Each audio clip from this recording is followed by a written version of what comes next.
Puji Tuhan, Shalom dan Jemaat yang dikasihi Tuhan. Bersyukur kita pada minggu ini memasuki bulan yang baru. Dan mari sama-sama kita merasakan kebaikan Tuhan. Dan kita berikan ucapan syukur kita kepada Tuhan. Dan kita satu dalam doa. Terima kasih Bapa yang baik, Engkau begitu luar biasa Tuhan dalam kehidupan kami. Engkau memberikan kami kesempatan Tuhan untuk dapat beribadah pada pagi hari ini. Biarlah Tuhan setiap pujian dan penyembahan kami semua berbau harum di hadapan-Mu Tuhan. Sebab ini adalah bentuk ucapan syukur kami kepada-Mu Tuhan. Terima kasih Allahku, terima kasih Yesusku. Biarlah Roh-Mu hadir dalam ibadah ini Tuhan. Dari awal, pertengahan hingga pada akhirnya. Dan saatnya kami pulang, kami akan menerima kemenangan. Kami akan membawa sukacita dari-Mu Tuhan. Terima kasih Allahku, inilah doa kami alaskan dalam nama Tuhan Yesus Kristus. Haleluya, amin.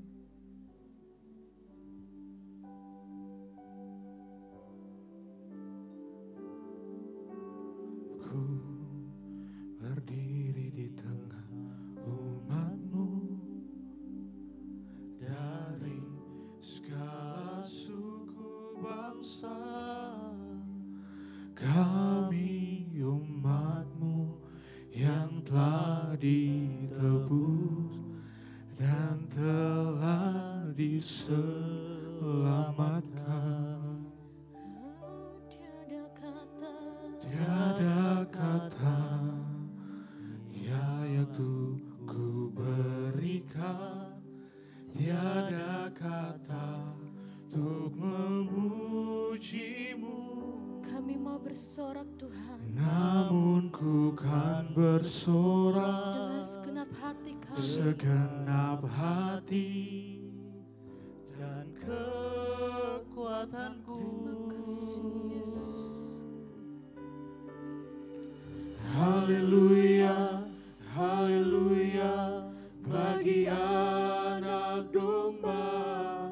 Haleluya, haleluya, darahnya meneguhkan setiap lidah, suku bangsa, semua makhluk dan pulau.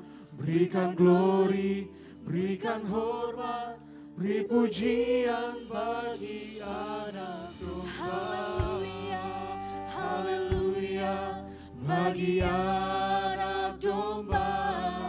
Haleluya, haleluya, darahnya meneguhkan setiap lidah, suku bangsa, semua makhluk dan pulau. Berikan glory, berikan hormat, beri pujian bagi anak. haleluya, Haleluya, bagi anak domba.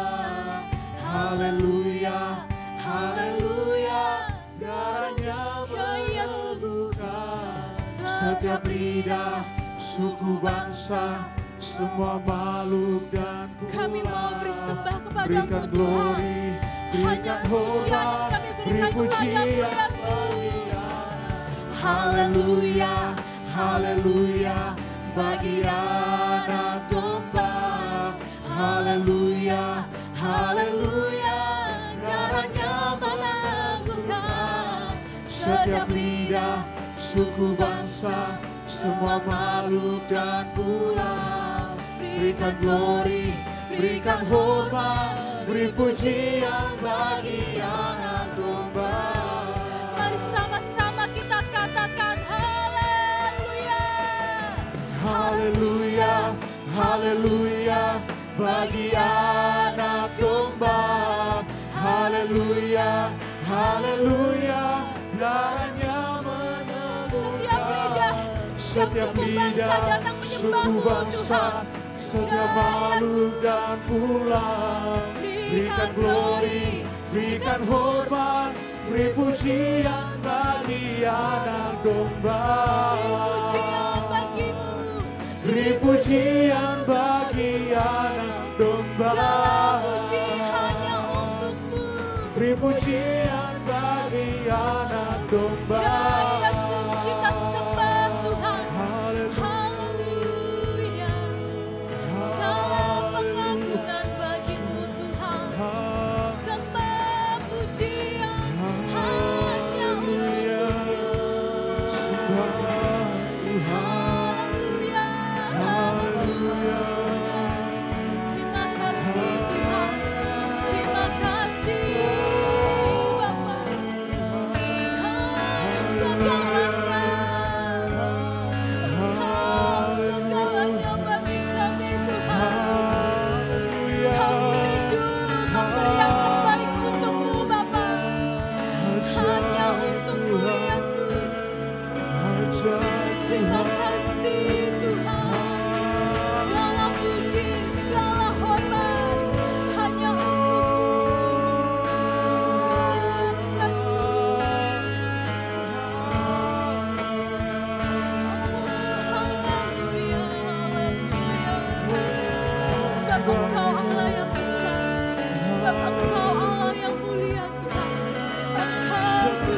kemuliaan Tuhan.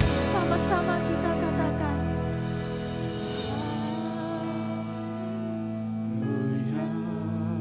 Haleluya.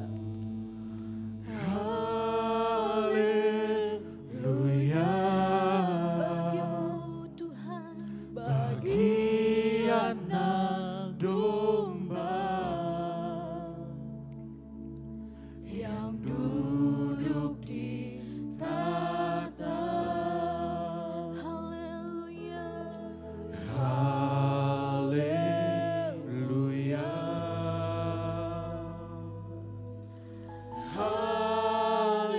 Haleluya. Bagi anak domba Yang berkuasa selamanya. berkuasa selamanya. Mari kita semuanya bangkit berdiri dan sama-sama kita katakan. Haleluya. Haleluya. Haleluya. Kau berkuasa Tuhan. Bagi anak domba Kau yang ada di tahta. duduk di tahta. Sing haleluya. Haleluya.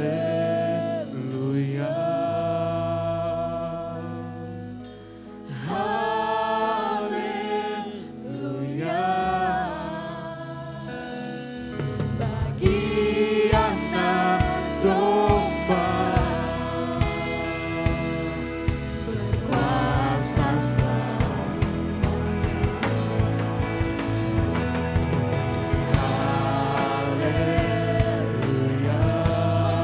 Haleluya. Haleluya. Bagi anak domba. Bagi anak domba Inilah sembah kami Tuhan. Inilah seruan kami Yesus. Haleluya. Haleluya. Haleluya. Ya Yesus. Haleluya. Bagi anak domba berkuasa selamanya. Serukan haleluya. Oh ya Yesus. Haleluya.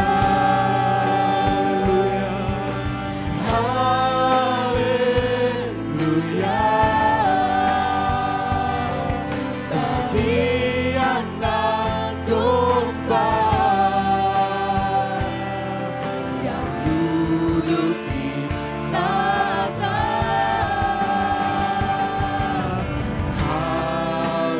Haleluya. Haleluya. Haleluya. Bagi anak domba berkuasa selamanya. Sekali lagi kita katakan.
Mari sorak-sorai buat Tuhan. Haleluya. Glory bagimu Tuhan. Haleluya, haleluya Tuhan. Kami siap untuk memuji dan memuliakan nama-Mu Tuhan. Kiranya Engkau pimpin ibadah kami dari awal pertengahan hingga boleh berakhir dengan baik Tuhan. Jalannya ibadah kami serahkan ke dalam tangan-Mu Tuhan. Kami siap beribadah dalam nama Tuhan Yesus Kristus kami sudah berdoa. Haleluya, amin. Jemaat tinggal berdiri. Yang siap memuji Tuhan mari lambaikan tangan. Haleluya. Di dalam Tuhan, di dalam Yesus kita memperoleh kemenangan, amin. Karena kita adalah umat pemenang. Haleluya. Haleluya. Ku menang bersama Yesus Tuhan. Ku menang di dalam peperangan. Ku menang atas segala setan. Haleluya, haleluya, ku menang. Ku menang bersama Yesus Tuhan. Ku menang di dalam peperangan. Ku menang atas segala setan. Haleluya, haleluya, ku menang. Jemaat Tuhan, lagu ini lagu singkat, liriknya singkat, tapi kita sama-sama muji Tuhan dengan semangat, amin. Sekali lagi katakan, ku menang, ku menang.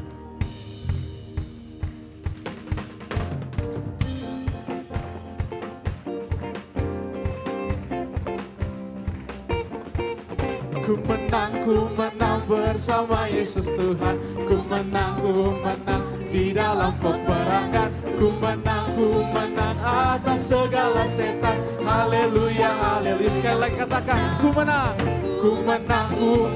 bersama Yesus Tuhan. Ku menang di dalam peperangan. Ku menang atas segala setan. Haleluya, haleluya. Lebih semangat lagi katakan, ku menang bersama Yesus Tuhan. Ku menang di dalam peperangan. Ku menang atas segala setan. Haleluya, haleluya, ku menang.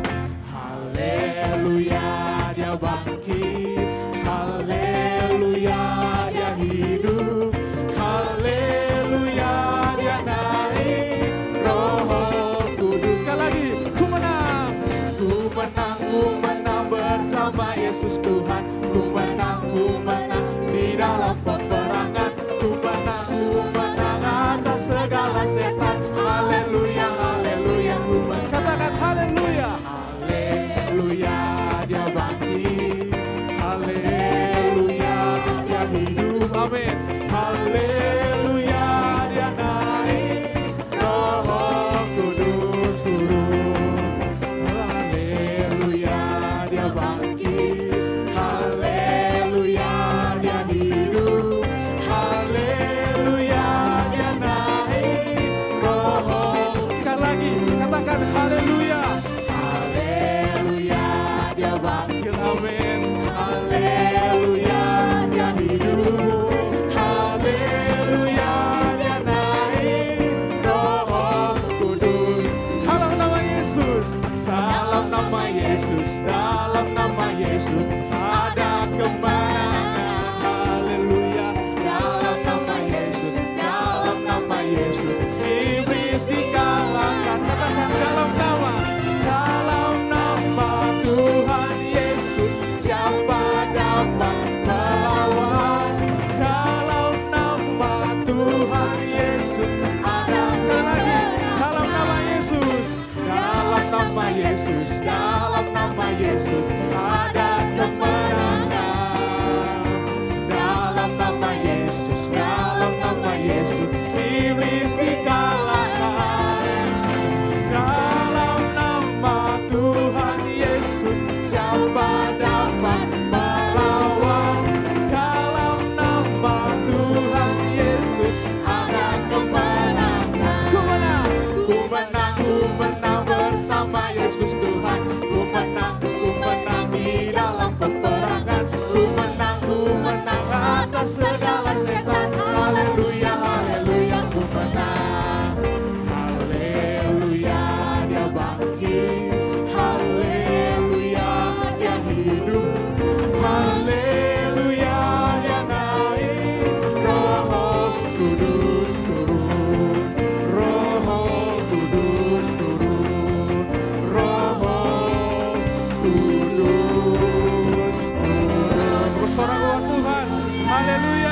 Haleluya. Puji Yang Tuhan. percaya bahwa kita telah memberi kemenangan, katakan haleluya.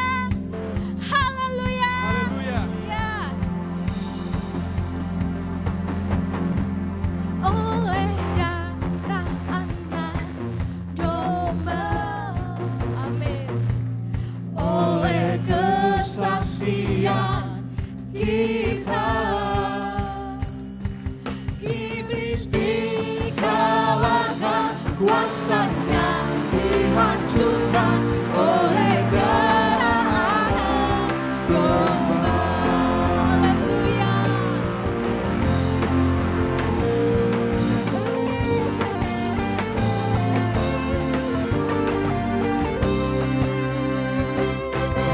Sekarang telah tiba keselamatan dan kuasa dan pemerintahan Allah kita, kuasanya yang diurapinya, karena telah dilemparkannya para pendakwa kita. Sekarang telah tiba keselamatan dan kuasa dan pemerintahan Allah kita, kuasanya yang diurapinya, karena telah dilemparkannya para pendakwa kita. Sama-sama katakan, oleh darah anak domba, yes. Oleh kesaksian kita, iblis dikalahkan, kuasanya dihancurkan oleh darah anak domba. Amin.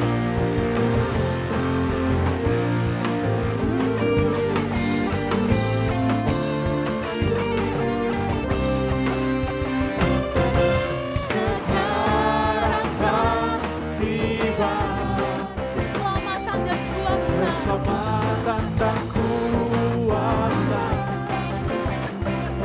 dan pemerintahan Allah kita, kuasanya yang diurapinya, karena telah dilemparkannya para pendakwa kita. Oleh darah anak domba, oleh kesaksian kita, iblis dikalahkan, kuasanya dihancurkan oleh darah anak domba. Mari semua kita tepuk tangan. Oleh darah anak domba, oleh kesaksian kita, iblis dikalahkan, kuasanya dihancurkan oleh darah anak domba. Sekali lagi katakan, oleh darah anak domba, yes. Oleh kesaksian kita, iblis dikalahkan, kuasanya dihancurkan oleh darah anak domba. Oleh darah anak domba, oleh darah anak, oleh darah anak, oleh darah anak domba. Haleluya, amin. Terima kasih Tuhan. Puji Tuhan. Jemaat Tuhan, silakan untuk duduk kembali.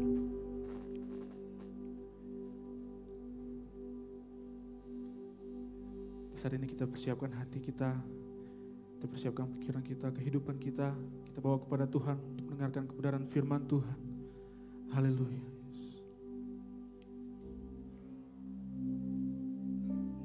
Haleluya.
kasih-Nya padaku dan hidupku menang.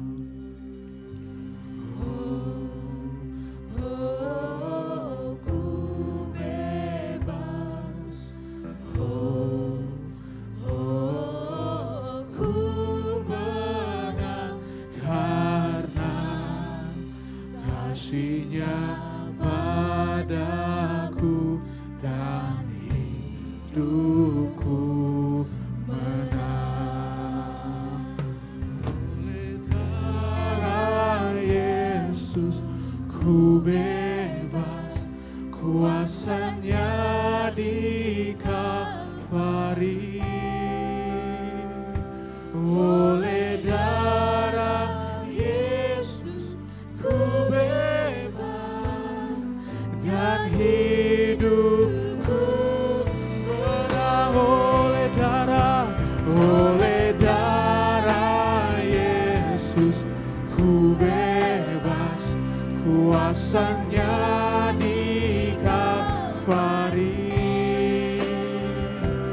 Oleh darah Yesus ku bebas dan hidupku menang. Oleh darah Yesus, oleh darah Yesus ku bebas, kuasa-Nya di Kalvari. Oleh darah Yesus, cuma Tuhan mau dibangkit berdiri. Dan sekali lagi katakan, oleh darah Yesus, oh, oleh darah Yesus ku bebas, amin, kuasa-Nya di Kalvari. Oleh darah Yesus, oleh darah Yesus ku bebas dan hidupku menang. Katakan, oleh darah Yesus, oleh darah Yesus, oleh darah Yesus. Katakan, hapuskan dosaku, hapuskan dosa. Oleh darah Yesus, oleh darah Yesus, oleh darah Yesus, oleh darah Yesus, oleh darah Yesus, sembuhkan sakitku. Oleh darah Yesus, oleh darah Yesus, oleh darah Yesus, pulihkan hidupku. Oleh darah Yesus ku bebas, kuasa-Nya di Kalvari. Oleh darah Yesus, oleh darah Yesus ku bebas dan hidupku.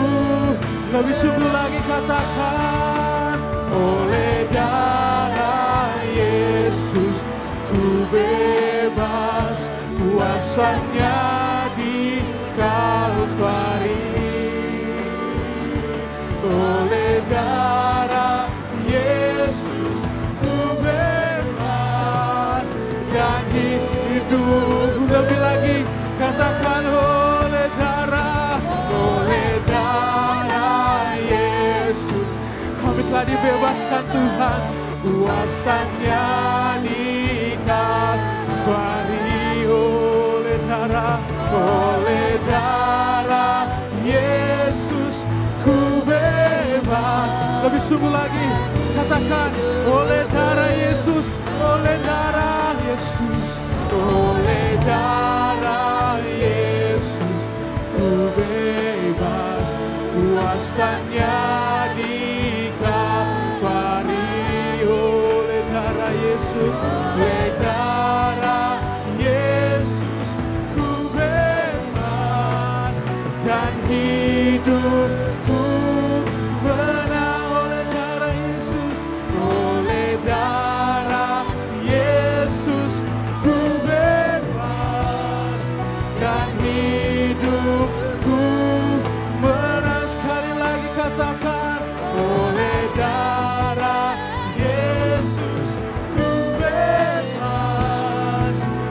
hidupku menang. Haleluya, haleluya.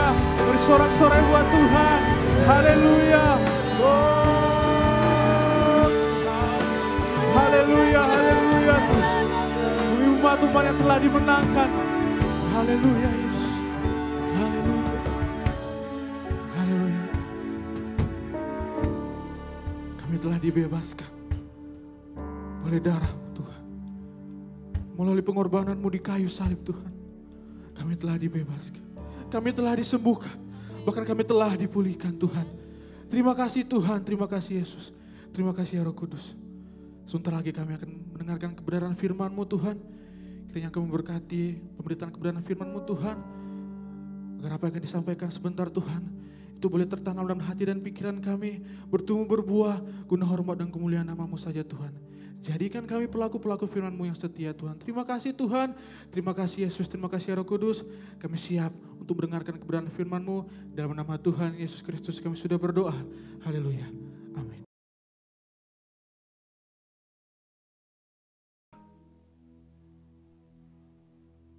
Haleluya, puji Tuhan. Segala hormat kemuliaan hanya bagi Tuhan kita Yesus Kristus. Sebab Dia Tuhan segala Tuhan. Dia yang mati bagi dosa kita. Sebagaimana nanti kita bersama-sama masuk dalam perjamuan kudus. Dia telah mengampuni dosa kita. Dia telah bangkit, Dia kembali naik ke surga. Dan Dia akan datang kembali menjemput saudara dan saya dan semua orang yang mau setia dan tetap setia kepadanya. Dia sudah mengampuni kita. Oleh karena itu tema khotbah hari ini Minggu 5 November 2022, ampuni saja. Ampuni saja. Kalau orang mendengar kata ampuni saja, mungkin orang lain berkata sama kita, ampuni saja. Mungkin kita berkata, kok enak. Kenapa aku harus ampuni? Wong bukan aku yang bersalah. Nah mari saudara kita lihat, ampuni saja itu adalah perintah Tuhan. Bukan kita, tapi perintah Tuhan. Nah kalau Tuhan yang memberikan perintah, kita harus percaya perintah Tuhan. Amin. Kalau Tuhan beri perintah, kita harus ikuti perintah Tuhan. Amin. Kalau Tuhan yang suruh kita mengampuni, artinya Tuhan suruh kita melepaskan pengampunan, maka kita percaya Tuhan sedang berotoritas atas hidup kita. Kalau Dia berotoritas atas hidup kita, maka kita ikuti saja. Mau suka atau tidak suka secara daging, kita tetap harus ikuti dan lakukan. Kita bertanya mengapa Tuhan suruh kita mengampuni? Kenapa? Karena Tuhan akan memberikan yang terbaik bagi kita. Sekali lagi, kenapa Tuhan suruh kita mengampuni? Karena Tuhan siapkan yang terbaik itu akan terjadi dalam hidup kita. Jadi Tuhan suruh kita mengampuni, yang pertama adalah perintahnya Tuhan. Jadi kalau Tuhan yang memerintah, ya pasti kita ikuti karena kita percaya kepada Tuhan, bukan? Dan yang kedua, kenapa Tuhan suruh mengampuni? Karena Tuhan tahu kita sedang alami masalah, alami persoalan. Tidak ada orang yang tidak alami persoalan. Bangun tidur orang sudah diliputi atau diselimuti dengan persoalan. Tapi bagaimana orang bisa menang dari persoalan. Jadi sekali lagi setiap orang pasti alami persoalan. Persoalan itu bisa datang dari dalam, maksudnya dari keluarga. Apakah dari suami atau istri atau orang tua atau anak atau saudara. Tapi bisa datang dari luar. Dari luar itu maksudnya bukan dari keluarga. Tapi apapun persoalan itu datang, siapapun yang membuat persoalan, Tuhan tetap berkata, ampuni saja. Kita tidak bisa berdalih kalau Tuhan yang beri perintah. Dan yang ketiga tadi katakan kalau kita mengampuni Tuhan siapkan sesuatu yang baik untuk kita. Artinya akan ada masa depan bagi kita. Amin. Akan ada masa depan. Semua orang pasti alami persoalan. Tapi kalau dia mau melepaskan pengampunan ada masa depan. Melakukan perintah Tuhan, Tuhan jamin masa depan kita. Kalau Dia menjamin masa depan kita, berarti kalau kita memberikan pengampunan, itu akan menguntungkan kita. Akan menguntungkan kita. Kita tidak dikendalikan dengan kebencian, kita tidak dikendalikan dengan iri hati, dan segala macam persoalan. Tuhan tidak mau kita ada di persimpangan jalan. Maksudnya begini, Tuhan tidak mau kita dibuat ragu-ragu oleh persoalan. Kalau persoalan datang kepada kita, lalu kita berkata, gimana ya? Ampuni enggak ya? Ampuni enggak ya? Sebentar mau coba ampuni, sebentar bilang enggak. Karena kita masih ada di dunia ini, daging akan berpengaruh. Ampuni enggak ya? Tapi kita tahu, jangan sampai kita dibimbangkan oleh daging. Jangan sampai kita dibimbangkan daging roh. Ampuni, ampuni tidak, ampuni tidak. Roh kita suruh mengampuni, karena roh kita ini adalah pelitanya Tuhan. Dalam Amsal dikatakan bahwa Tuhan bicara kepada manusia melalui rohnya. Nah kalau rohnya hidup, dia peka dengan suara Tuhan, dia sadar. Urusan nanti adalah urusan Tuhan. Urusanku adalah memberikan pengampunan. Jadi Tuhan bicara kepada roh manusia. Pernahkah sudah berkata, ampuni enggak ya? Ampuni enggak ya? Ada suara batiniah, roh saudara dipakai oleh Tuhan. Dan sudah menang atau kalah, tergantung kita. Daging bicara selalu bilang, kok enak. Dia yang salah, dia yang cari gara-gara. Masa saya yang suruh mengampuni? Gak adil. Itu daging. Bahkan daging bisa bilang kalau boleh mandar mugo. Itu bisa keluar dari mulut seorang Kristen. Kalau dagingnya bercokol. Ini yang Tuhan tidak mau. Sudah tidak memberikan pengampunan, masih keluar umpatan. Kita mau nuruti daging, kita mau menuruti daging atau nuruti firman. Firman berkata, ampuni aja. Mau nurut daging, mau nurut diri sendiri atau nurut Tuhan. Mari kita baca dalam Matius 6 ayat 14 sampai 15. Matius 6 ayat 14 sampai 15 berkata begini. Karena jikalau kamu mengampuni kesalahan orang, Bapamu yang di surga akan mengampuni kamu juga. Perhatikan, dicetak tebal, diketik tebal. Karena jikalau kamu mengampuni kesalahan orang, jikalau Bapamu yang di surga akan mengampuni kamu juga.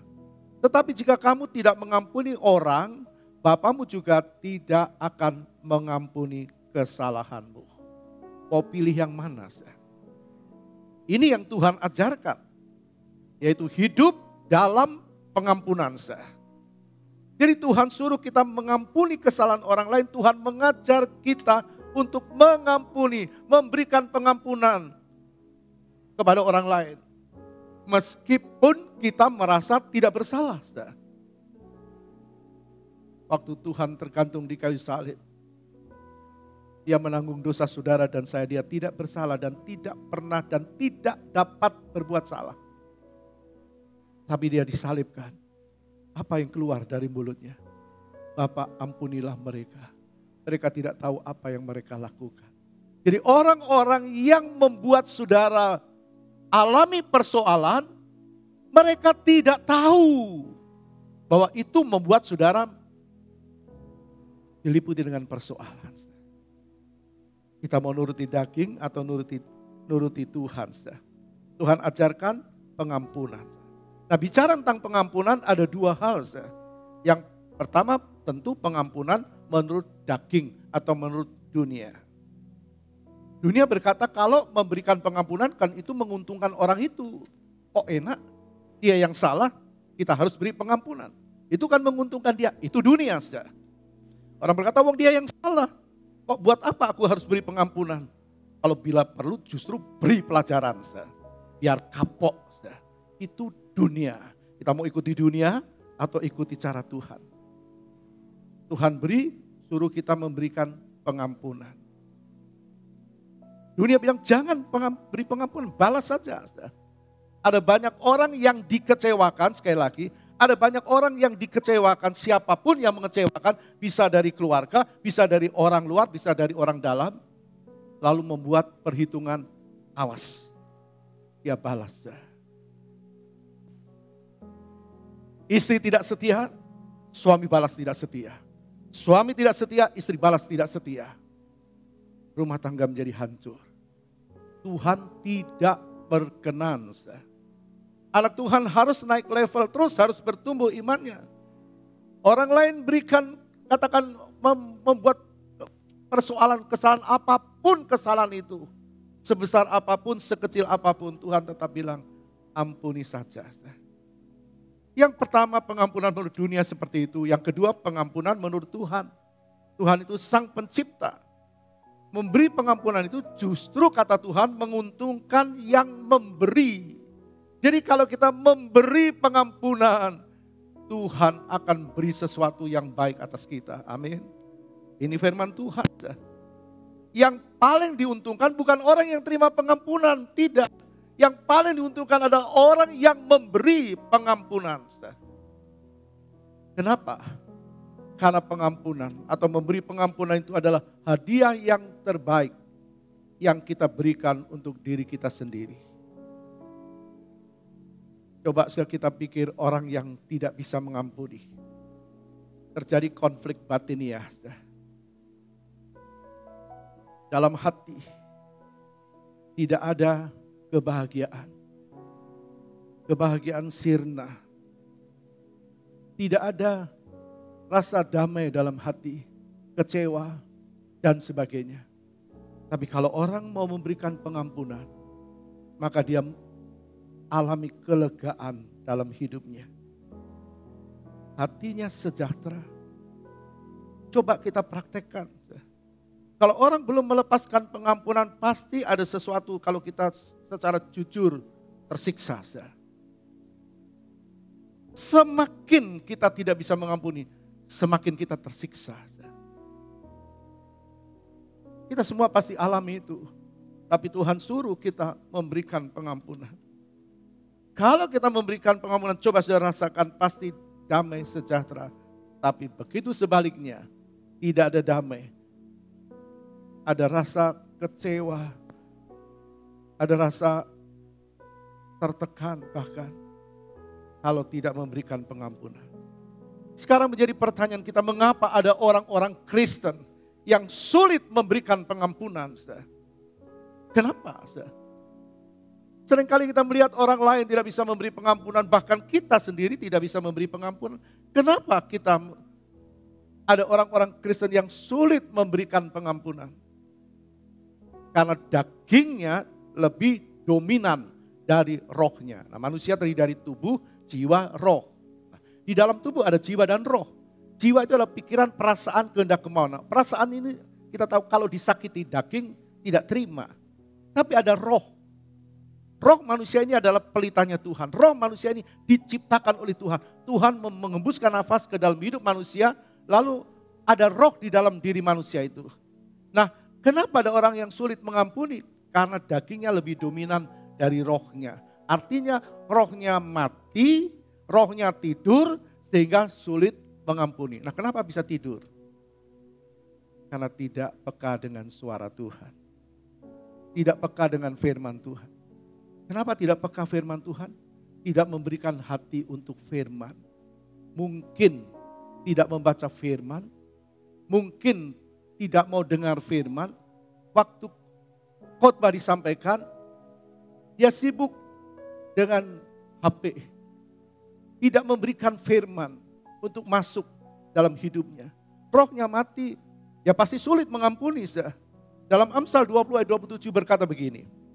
Roh manusia adalah pelita Tuhan yang menyelidiki seluruh lubuk hatinya. Roh manusia pelita. Nah, kalau pelita ini padam, rohnya mati, rohnya tidur, ya dia tidak bisa mendengar suara Tuhan. Enggak heran kalau ada orang yang tidak bisa mengampuni. Berapa tahun kita ikut Tuhan?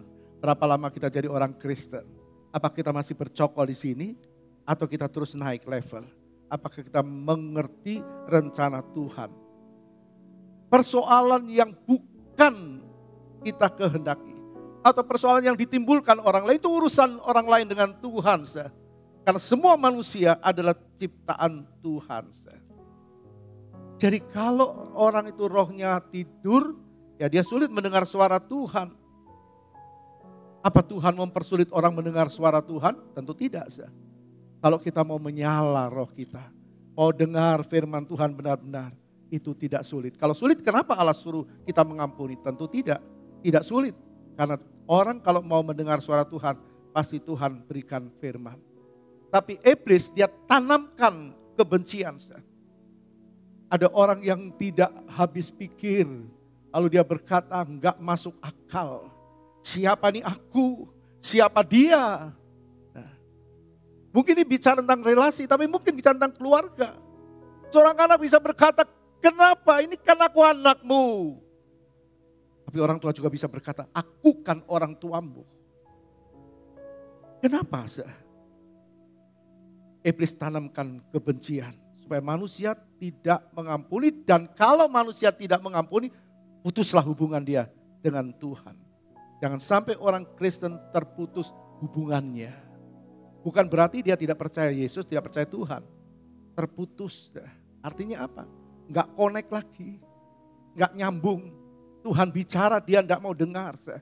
Ini bahaya kalau hidup tidak dipimpin oleh Roh Tuhan, oleh Roh Kudus. Maka yang berjalan adalah orang itu berjalan menurut dagingnya dan hidup tidak dalam pengampunan. Coba sekarang kita lihat firman Tuhan. Roh Tuhan undur dari Saul. Sekarang hidupnya Saul dikendalikan oleh daging. Waktu dia diurapi oleh Samuel, Roh Tuhan ada pada Saul, dia hidup dalam kerendahan hati. Kita bisa membaca itu, dia hidup dalam kerendahan hati. Tapi pada waktu Roh Tuhan undur dari dia, yang nonjol adalah dagingnya. Mari kita lihat apa yang Raja Saul lakukan terhadap Daud. Karena Roh Allah telah undur dari dia. Dalam 1 Samuel 18, kita lihat ayat 11 dan 12. Saul melemparkan tombak itu karena pikirnya, baiklah aku menancapkan Daud ke dinding. Tetapi Daud mengelakkannya sampai 2 kali. Saul menjadi takut kepada Tuhan. Karena Tuhan menyertai Daud, sedang daripada Saul ia telah undur. Kita lihat contoh di Alkitab. Kalau Saul, Roh Tuhan undur dari dia. Tidak lagi dipimpin oleh Roh Tuhan, yang timbul dalam hatinya adalah kebencian, iri hati, tidak terima perlakuan orang lain, ingin membalas dendam dan sebagainya. Jangan sampai kita ada di posisi ini. Kalau kita membaca tadi ayat ini berkata, tetapi Daud mengelakkannya sampai 2 kali. Nah, luar biasa kan Saul, kebenciannya. Apakah ada orang Kristen yang kebenciannya memuncak? Saul sampai 2 kali. Tapi bukan cuma 2 kali itu yang dilakukan Saul, coba kita baca ayat 13. Sebab itu Saul menjauhkan Daud dari dekatnya dan mengangkat dia menjadi kepala pasukan 1000. Sehingga ia berada di depan dalam segala gerakan tentara. Waktu bangsa Israel berperang dengan musuhnya. Karena kebencian Saul terhadap Daud, Daud ditempatkan di barisan depan. Kita garis bawahi huruf, kita lihat huruf merah, warna merah berada di depan. Supaya apa maksudnya? Bukan supaya Daud menang peperangan, itu maksud Saul, bukan seperti itu supaya Daud mati oleh musuh. Betapa jahatnya Saul. Apa Tuhan tidak lihat? Jangan sampai kita punya kebencian lalu sampai kata-kata dalam bahasa Jawa tadi, mandar mugo. Jangan sampai keluar dari mulut kita. Kita kembali kepada kisah ini, apa Daud membalas? Tidak. Kenapa dia tidak membalas? Jawabnya pasti gampang, rohnya hidup. Dia dipimpin oleh arah waktu, dia diurapi, rohnya hidup, dia dipimpin oleh roh. Dia lebih menuruti rohnya daripada dagingnya. Tapi beda dengan Saul. Dalam kisah ini ketika Saul direndahkan dan dia merasa direndahkan, tidak dihargai, langsung yang timbul ada keinginan membalasnya. Tapi tidak dengan Daud. Dia tahu itu bukan ranahnya dia untuk membalas. Tapi itu haknya Tuhan. Nah sekarang perhatikan ucapan Daud. Ayat 12 1 Samuel 24. 1 Samuel 24 ayat 12. Lihatlah dahulu ayahku, lihatlah kiranya puncak jubahmu dalam tanganku ini. Sebab dari kenyataan bahwa aku memotong puncak jubahmu dengan tidak membunuh engkau, dapatlah kau ketahui dan kau lihat bahwa tanganku bersih daripada kejahatan dan pengkhianatan. Dan bahwa aku tidak berbuat dosa terhadap engkau, walaupun engkau mengejar-ngejar aku untuk mencabut nyawaku. Apa Daud tidak tahu kalau Saul membenci dia? Tahu, sah. Kita juga tahu ada persoalan yang bukan ditimbulkan oleh diri kita sendiri. Mungkin orang lain. Tapi kita lihat waktu Daud punya kesempatan untuk menghabisi Saul, dia tidak lakukan itu. Artinya apa? Dia tidak membalas kejahatan dengan kejahatan. Tapi dia mengalahkan kejahatan dengan kebaikan. Amin. Tepuk tangan bagi Tuhan. Karena dia tahu firman Tuhan. Dia berkata, coba Bapak lihat, aku potong jubahmu, puncak jubah, dipotong. Berarti Daud sudah ada di depan Saul, dia tinggal menancapkan tombaknya, tapi dia tidak mau. Karena itu bukan ranah dia, bukan hak dia, bukan hak kita, tapi hak Tuhan. Pembalasan itu adalah haknya Tuhan. Oleh karena itu kita melihat apa yang Daud terima dari Tuhan. Yang pertama, dia disertai dan diberkati oleh Tuhan. Kita baca ayat 14 dari 1 Samuel 18. Daud berhasil di segala perjalanannya sebab Tuhan menyertai dia. Mau berhasil, mau disertai Tuhan dalam pekerjaan, dalam hidup, dalam keluarga, dalam rumah tangga. Jangan balas jahat dengan jahat. Mau hati damai, sukacita, apapun yang sedang dialami. Jangan balas. Apa cuma saudara sebagai jemaat yang alami? Hamba Tuhan juga alami. Semua orang, tapi tergantung kita apakah kita mau memberikan pengampunan atau tidak. Yang pertama disertai dan diberkati Tuhan. Dan yang kedua diangkat oleh Tuhan. Daud diangkat menjadi raja. Ayat 4, 2 Samuel 2. Kemudian datanglah orang-orang Yehuda lalu mengurapi Daud di sana menjadi raja atas kaum Yehuda.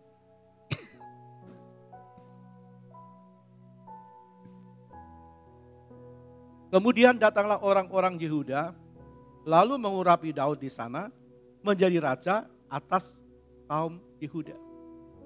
Yang pertama dilindungi, disertai, diberkati. Dan yang kedua diangkat jadi raja, diangkat. Artinya apapun yang orang alami, kalau dia tidak membalas jahat dengan jahat, hidupnya diangkat oleh Tuhan. Mau diberkati, mau disertai, dilindungi, diangkat oleh Tuhan, ampuni saja. Jangan sakit hati. Jangan sakit hati. Jangan mau dibunuh oleh sakit hati. Orang punya jiwa, jiwa itu pikiran, perasaan, kehendak, kemauan. Ini bisa disakiti. Tapi jangan mau sakit hati. Karena sakit hati itu bodoh, kata Tuhan, bukan kita. Bukan manusia yang bilang. Sakit hati itu bodoh, bodoh kata Tuhan. Tapi tidak sedikit orang yang mati karena sakit hati. Kita baca Ayub 5 ayat 2. Sesungguhnya orang bodoh dibunuh oleh sakit hati dan orang bebal dimatikan oleh iri hati. Gak hidup saya. Kita tentu tidak mau hidup kita tidak hidup, pekerjaan kita tidak hidup. Damai ini tidak ada, tidak hidup dalam hidup kita. Karena dibunuh oleh sakit hati. Sesungguhnya orang bodoh dibunuh oleh sakit hati dan orang bebal dimatikan oleh iri hati. Sekarang kita lihat contoh yang di Alkitab, orang yang bebal dibunuh oleh sakit hati. Yang pertama Haman. Kita bisa melihat itu Haman adalah orang yang dibunuh oleh sakit hati. Artinya Haman mati karena sakit hati. Tidak sedikit orang Kristen yang rohaninya mati karena sakit hati.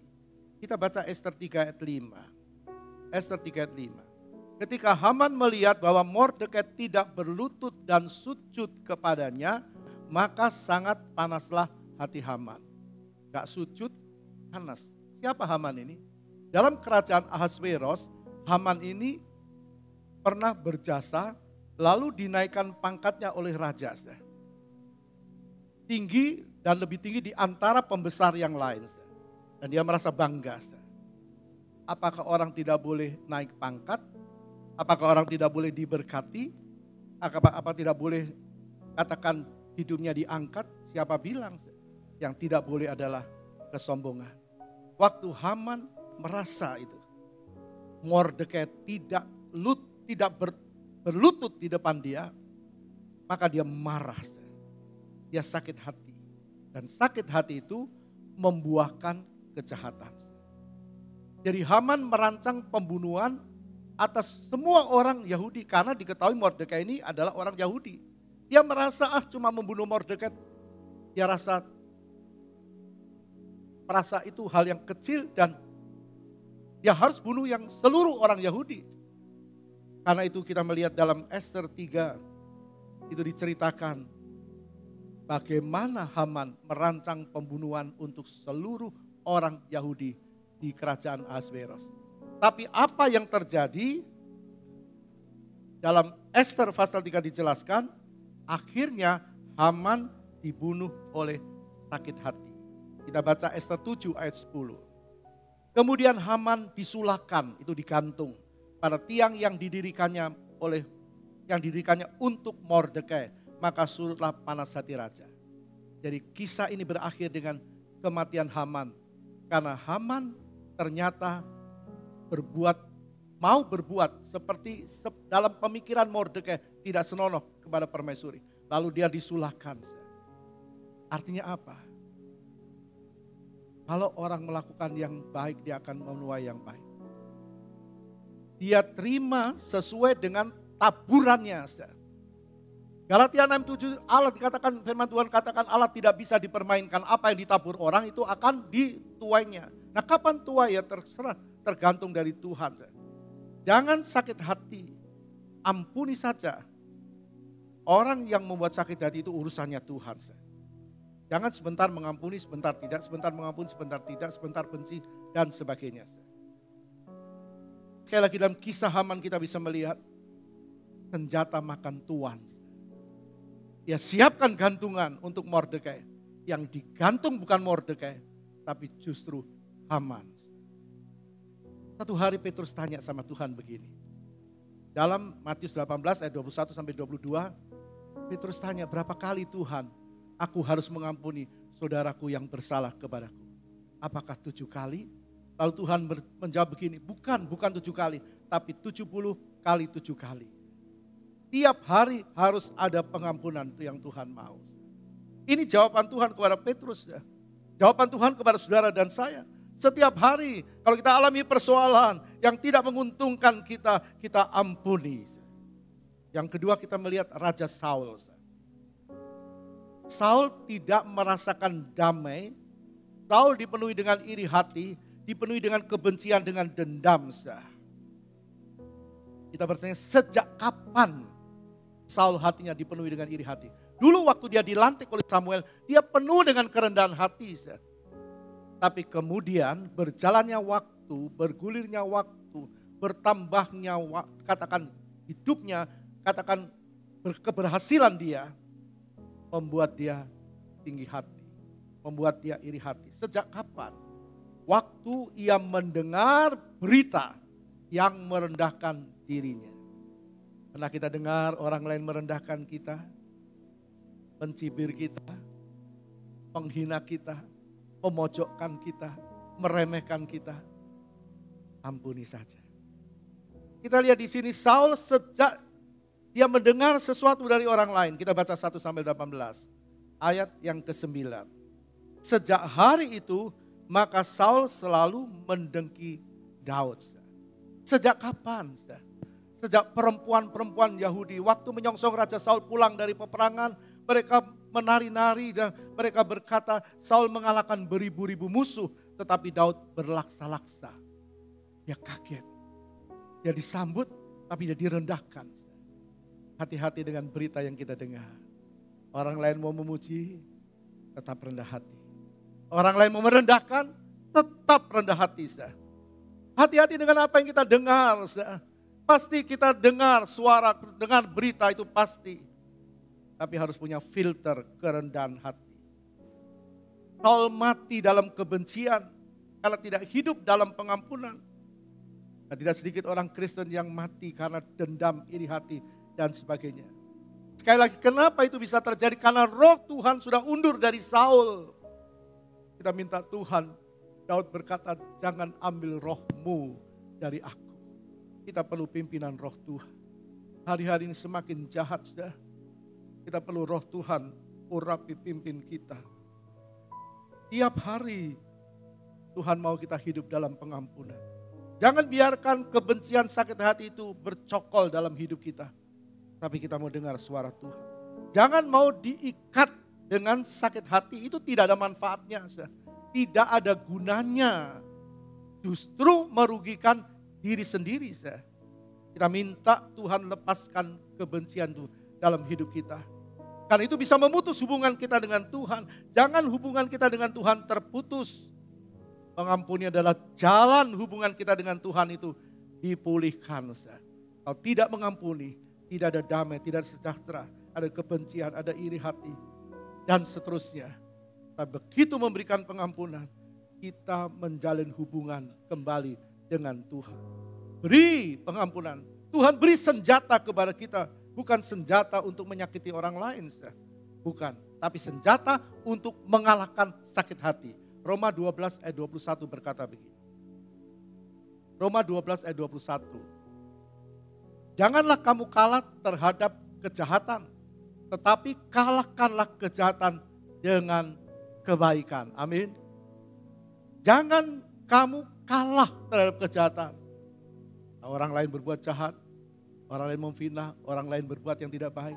Jangan dikalahkan dengan kejahatan, tapi kalahkan kejahatan dengan kebaikan. Ampuni saja.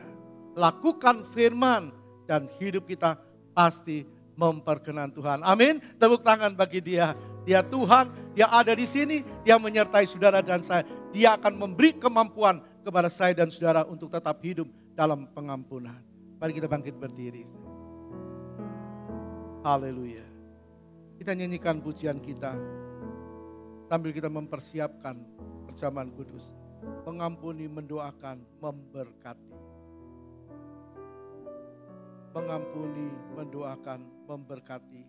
Seperti Yesus mengampuni, seperti Yesus mendoakan, seperti Yesus memberkati, ampuni, doakan, berkati.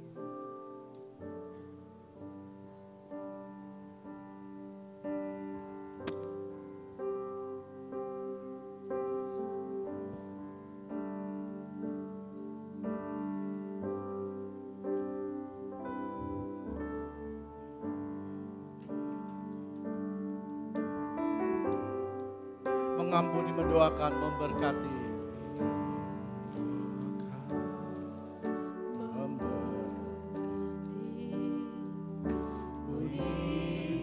Mendoakan, memberkati. Mengampuni, mendoakan, memberkati. Ampuni, doakan, berkati. Dengan keyakinan. Ampuni, mendoakan, memberkati. Mengampuni, mendoakan, memberkati. Mengampuni, mendoakan, memberkati. Ampuni, doakan, Seperti Yesus mengampuni. Seperti Yesus mengampuni. Seperti Yesus mendoakan. Seperti Yesus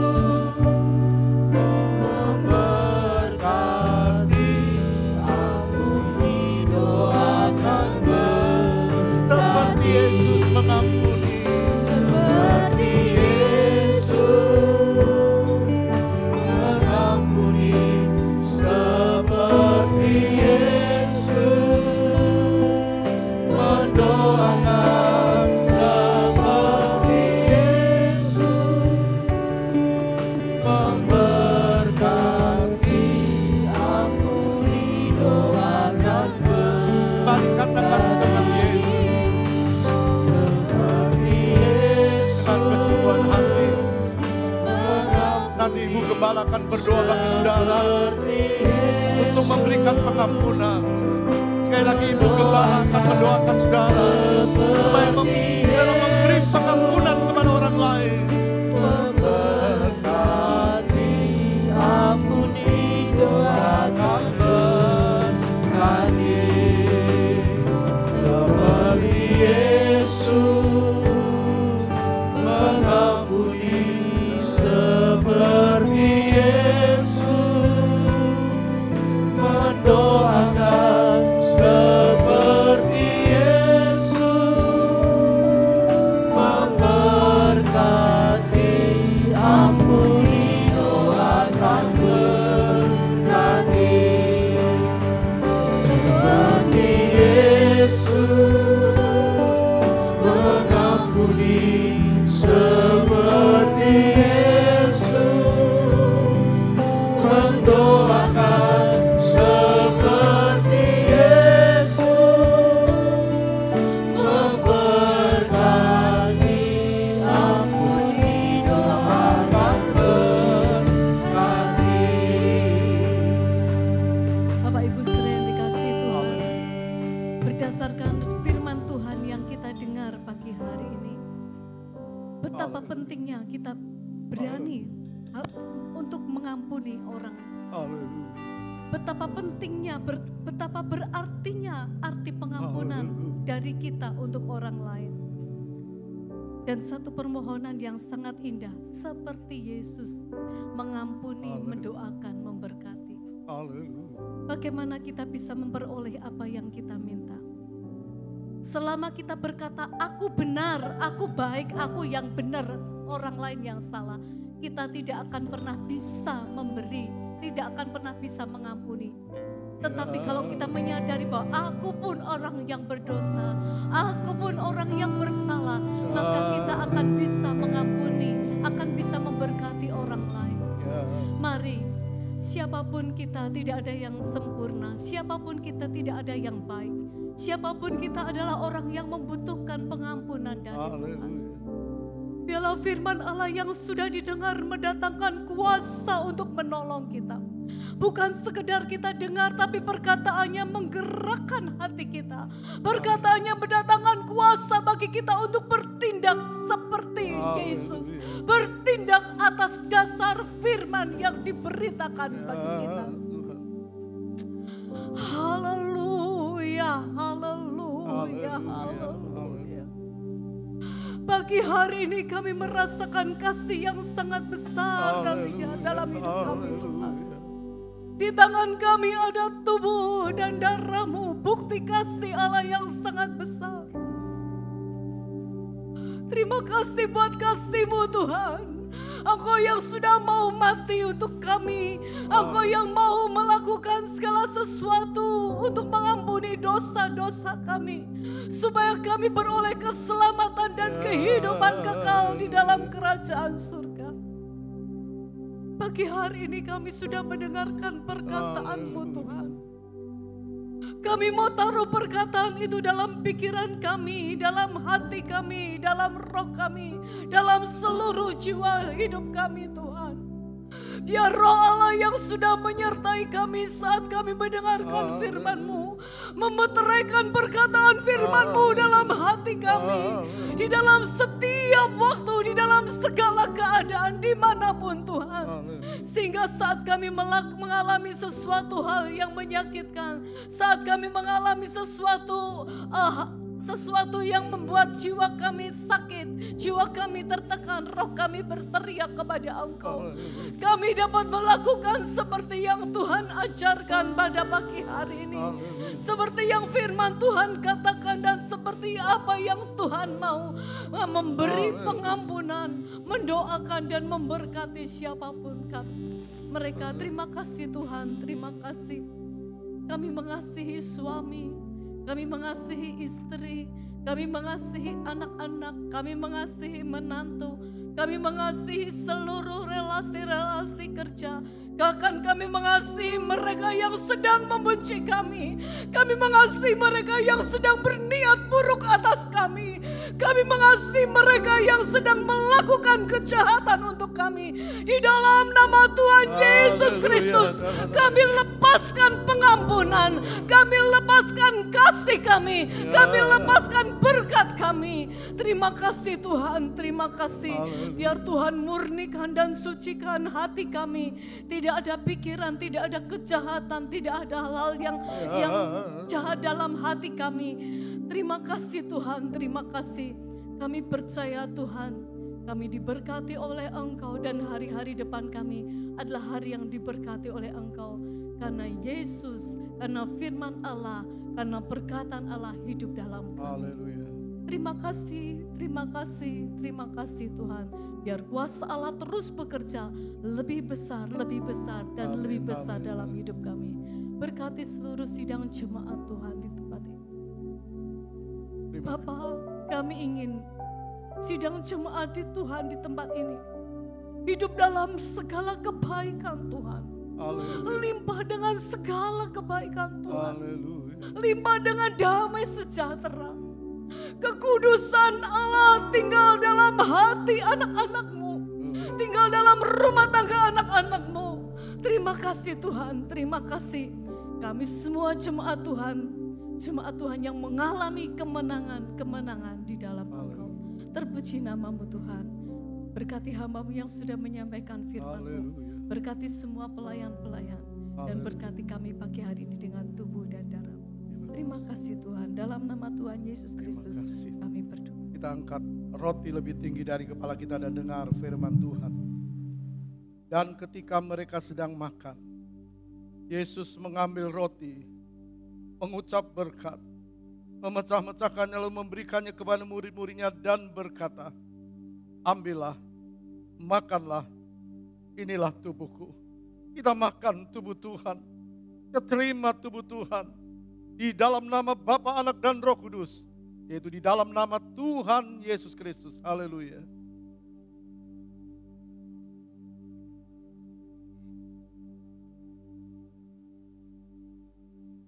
Terima kasih Tuhan. Terima kasih Yesus. Terima kasih Roh Kudus. Buat korban-Mu, buat pengampunan-Mu. Angkat cawan lebih tinggi dari kepala kita, dengar firman. Sesudah itu Ia mengambil cawan, mengucap syukur, lalu memberikannya kepada mereka dan berkata, minumlah kamu semua dari cawan ini, sebab inilah darahku, darah perjanjian yang ditumpahkan bagi banyak orang untuk pengampunan dosa. Kita minum darah Tuhan di dalam nama Bapa, Anak, dan Roh Kudus. Tuhan Yesus Kristus, haleluya. Terima kasih Tuhan, terima kasih. Tidak ada kasih sebesar kasih-Mu. Tidak ada pengampunan sebesar pengampunan-Mu. Engkau yang sudah mengampuni kami, menyelamatkan kami. Biarlah kami hidup dalam pengampunan. Karena kami percaya firman-Mu terjadi dalam hidup kami. Ada masa depan dalam hidup kami. Berkati persembahan anak-anak-Mu. Baik persembahan yang mereka persembahkan maupun persembahan Natal. Berkati juga apa yang mereka bawa sebagai milik Tuhan. Engkau berkati mereka juga Bapa. Sesuai dengan firman-Mu. Terpujilah Engkau Bapa. Terima kasih Tuhan, terima kasih. Sekarang saudaraku yang dikasih Kristus, kita pulang dengan bawa berkat Allah Bapa. Kasih sayang Yesus Kristus. Dan persekutuan di dalam Roh Kudus. Yaitu di dalam nama Tuhan Yesus Kristus. Pagi hari ini sampai Maranatha Tuhan datang yang kedua kali. Haleluya. Amin.